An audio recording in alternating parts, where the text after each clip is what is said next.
गधा और कुत्ता।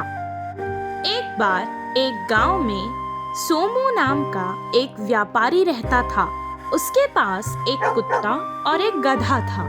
वो गधे पर सारा सामान लाद कर एक गांव से दूसरे गांव जाकर उसे बेचता था, और जब वो घर पर ना होता तो कुत्ता उसके घर की रखवाली करता था।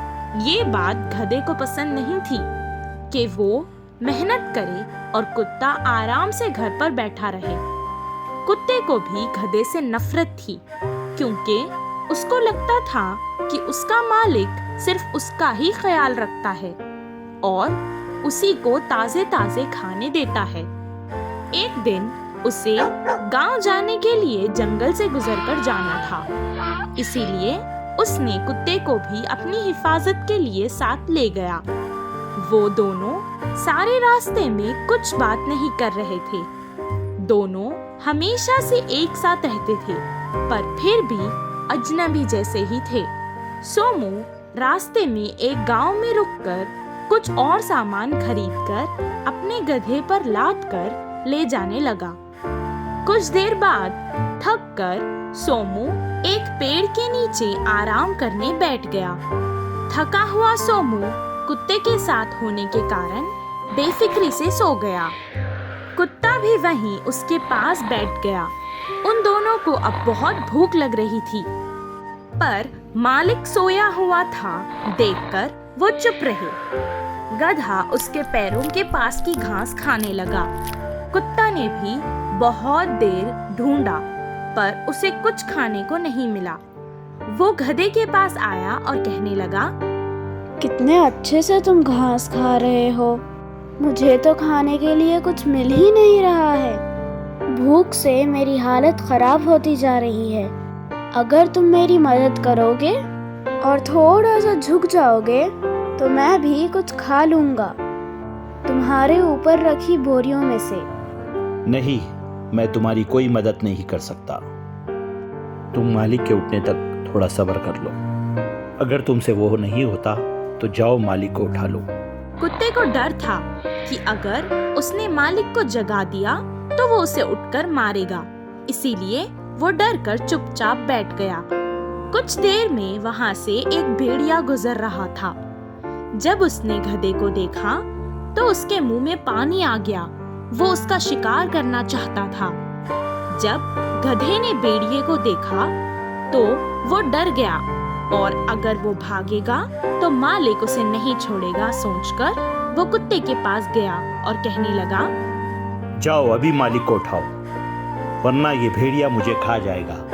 कुत्ता गधे पर बहुत गुस्सा था, इसीलिए उसने गुस्से में कहा, भेड़िया आए या शेर, मुझे उससे क्या, मैं तो मालिक को नहीं उठाने वाला, चाहे जो हो जाए।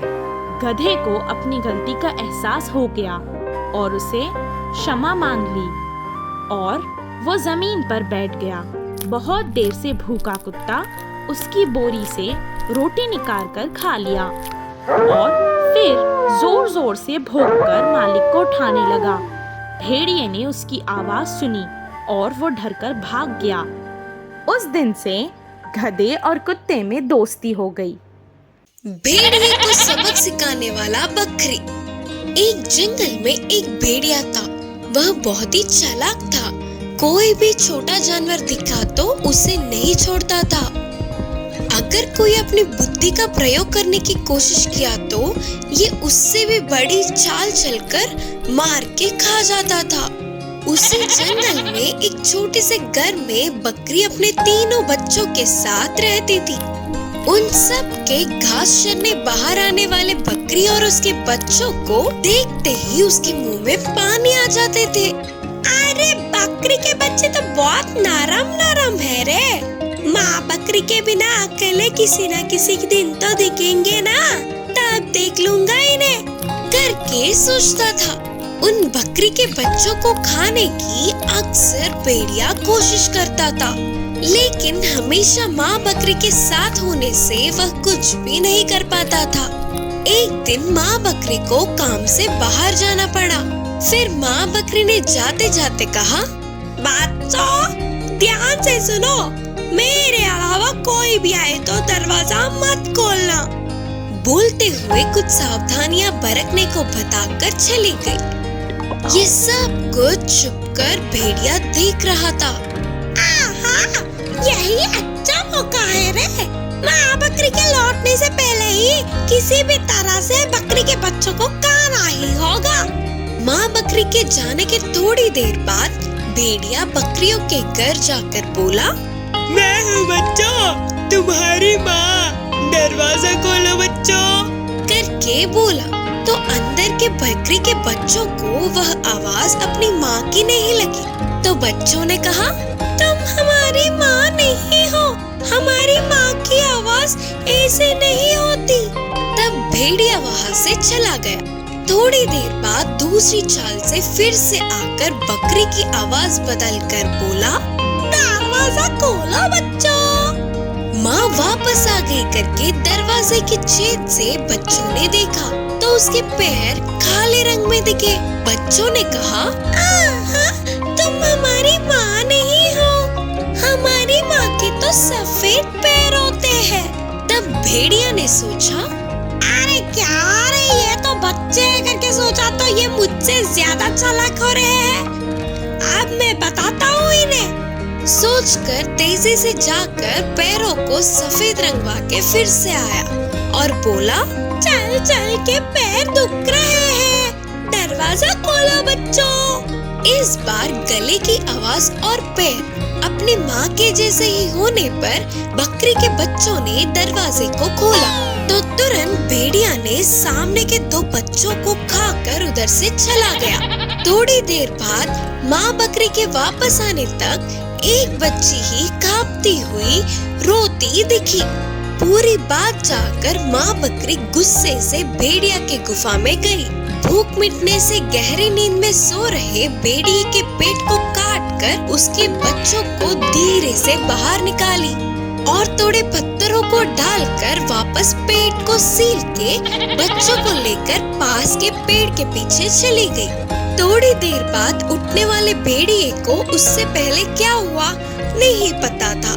प्यास बुझाने के लिए नदी के पास जाकर पानी पीने के लिए आगे झुकते ही पत्थरों के भार से नदी में गिरकर डूब गई।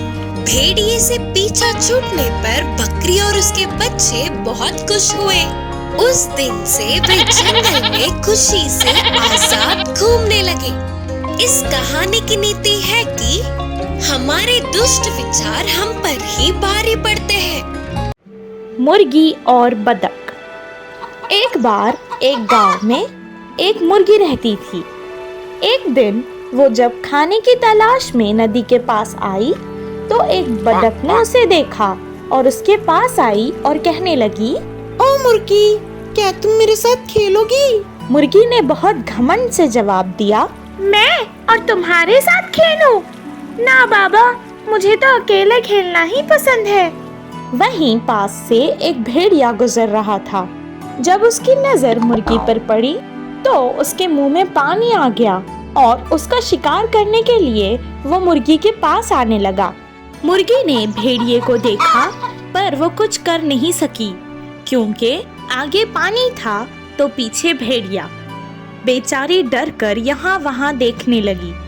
तभी वहाँ बतख आई और कहने लगी, जल्दी से मेरे ऊपर बैठ जाओ, मैं तुम्हें यहाँ से नदी पार करा दूंगी।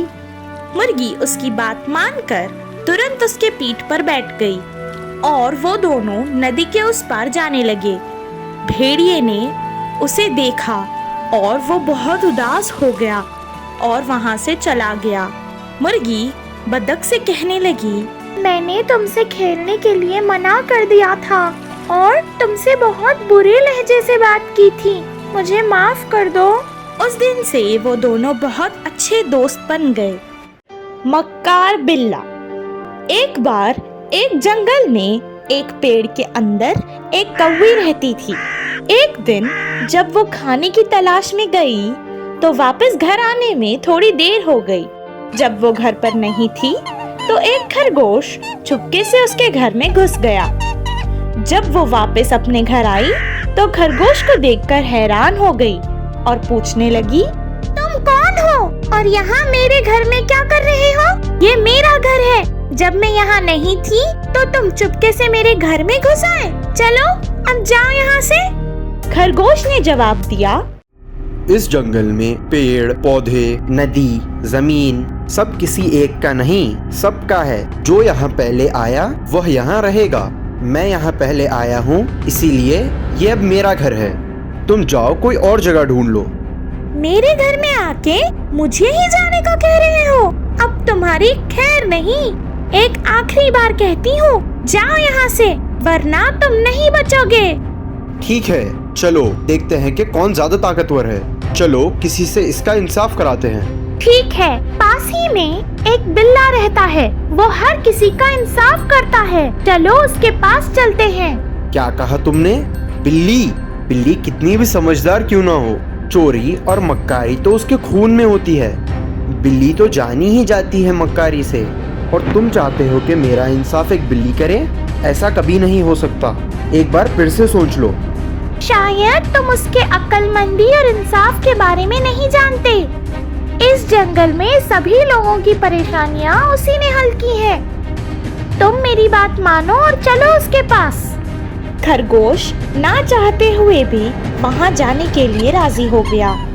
वो दोनों बिल्ली के पास गए और सारी समस्या उसे सुनाकर उससे न्याय मांगने लगे। मैं बहुत बूढ़ा हो गया हूँ और मुझे अब कम सुनाई और दिखाई देता है।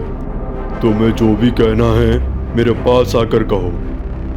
वो दोनों उसके पास फिर से गए और सारी समस्या उसे फिर से सुनाने लगे और उससे पूछने लगे कि पेड़ के अंदर कौन रहेगा और कौन दूसरी जगह रहेगा। तभी बिल्ली ने कहा, मेरे प्यारे दोस्तों, इतने भी अच्छे से रह लो।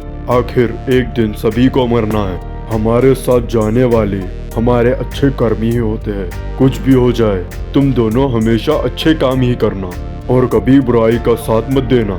जब तक जिंदा हो हमेशा एक दूसरे के साथ अच्छे से रहना।